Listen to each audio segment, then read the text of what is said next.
Salmo de número 32, a partir do versículo 1, quem achou diz amém. Amém. Salmo de número 32, a partir do versículo 1, diz assim: Bem-aventurado aquele cuja transgressão é perdoada e cujo pecado é coberto. Bem-aventurado o homem a quem o Senhor não imputa maldade e cujo espírito não há engano. Enquanto eu me calei, envelheceram os meus ossos pelo meu bramido em todo o dia.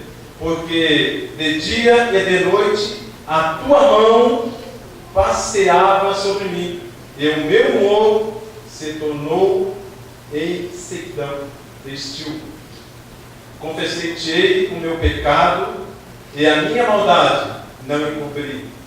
Dizia eu: confessarei ao Senhor as minhas transgressões, e tu perdoastes a maldade do meu pecado.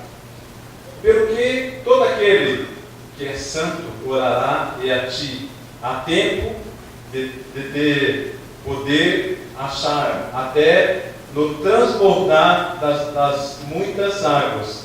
Estas a eles não chegarão. Tu és o lugar em que me escondo. Tu me preservas da angústias. Tu me cinges de alegres cantos e livramentos. Amém. Amém. Amém. Pode sentar. Quando eu estava preparando essa mensagem, eu quero falar um pouco sobre santidade, sobre o nosso pecado nessa noite.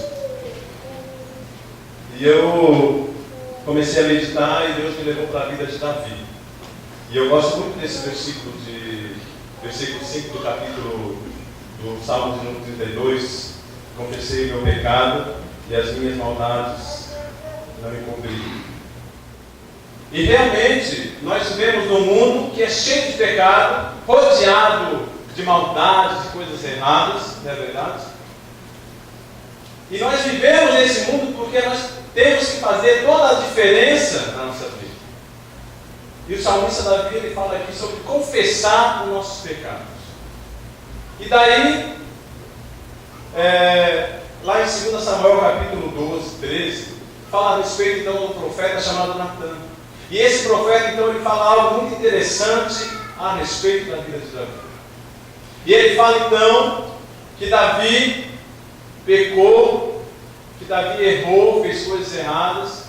E Davi, se a gente ler a história de Davi, nós vamos ver que Davi tinha um coração segundo a Deus, segundo a vontade de Deus.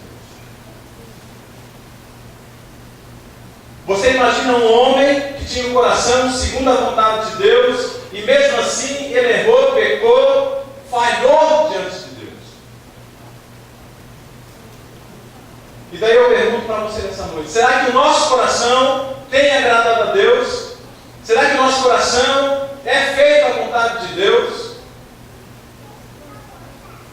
Ou será que todo dia o pecado vem e nós ficamos separados dessa presença que não pode faltar nas nossas vidas?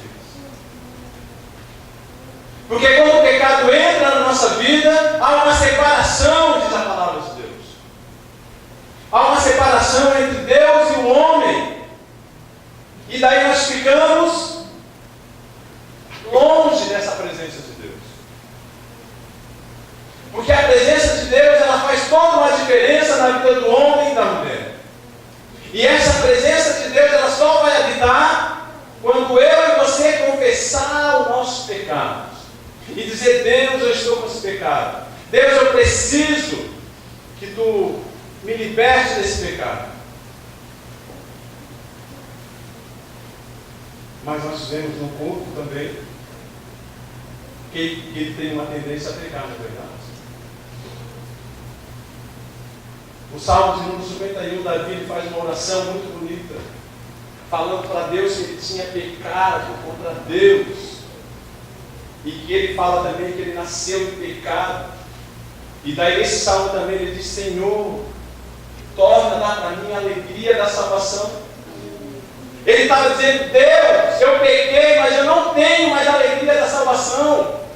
E veja bem, quando eu e você não temos mais essa alegria, o que acontece? Nós nós ficamos tristes. Ele estava dizendo: Deus, eu estou triste. Eu não tenho mais alegria da salvação. Eu não tenho mais alegria de viver a tua presença. E daí ele começa a confessar o pecado dele para Deus.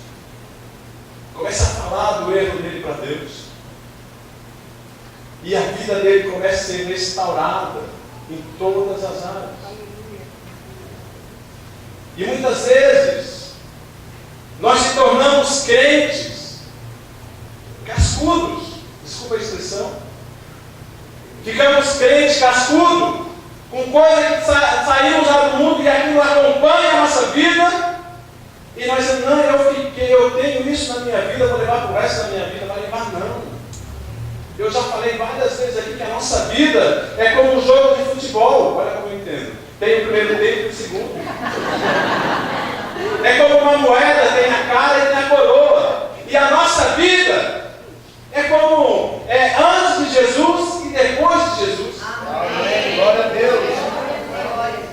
E antes de Jesus a nossa vida é toda errada. Não é verdade? Nós não confessamos o nosso pecado, achando que tudo é certo, demos uma esmola lá para aquele que está sentado na calçada, levamos uma cesta básica, e de vez em quando falsificamos uma nota fiscal, mentimos, falamos que não estamos em casa, achamos que isso é certo. Mas daí nós conhecemos Jesus. Conhecemos o homem que faz toda a diferença na nossa vida. E esse homem, ele entra para valer na nossa vida. E daí começa uma luta muito grande. De eu e você não confessar o nosso pecado para esse homem. Achar que nós somos o cara e não precisamos contar nada para ele, não é verdade? Porque eu ganho meu salário, eu pago minhas contas, não preciso desse homem. Não vou contar aquilo que eu faço de errado. E daí nós vamos ter essa vidinha mais ou menos. Essa vidinha meia boca, desculpa a expressão. Vida que não acontece milagre. Vida que não tem vontade de ir na igreja, nem de orar, nem de jejuar. Porque achamos que Jesus esqueceu da nossa casa, da nossa empresa, da nossa família. Mas nós não analisamos a nossa vida para ver de que maneira ela está. Tem um hino que nós cantamos que faz uma pergunta: o que nós fizemos com a nossa vida? Que na verdade não é nossa. O que nós fizemos com a nossa vida? Será que nós estamos fazendo aquilo que é certo com a nossa vida? Estamos tomando decisões que são certas? E o salmista Davi dá um conselho: de eu e você confessar os nossos pecados. De eu e você então chegar à presença dele e dizer: Deus, eu pequei, eu nasci em pecado. Deus, me lava. Me lava. E lá no Salmo 51 ele fala até de uma erva chamada isopo. Que antigamente as pessoas tomavam banho com essa erva. E Davi também disse que ele não tinha mais alegria. Quando a pessoa não tem alegria, está triste. Quando a pessoa não tem alegria, está sujeita a ficar numa depressão. E o pecado leva eu e você a ter uma enfermidade, a ter depressão, a ter doença na nossa vida. Eu não estou dizendo que você está doente e está com pecado. Mas o pecado deixa eu e você encolhido, não é verdade? Deixa eu e você triste. Quer ver uma coisa? Quando eu e você fizemos alguma coisa errada, você tem vontade de ir na igreja? É lógico que não. Não tem vontade de ir na igreja.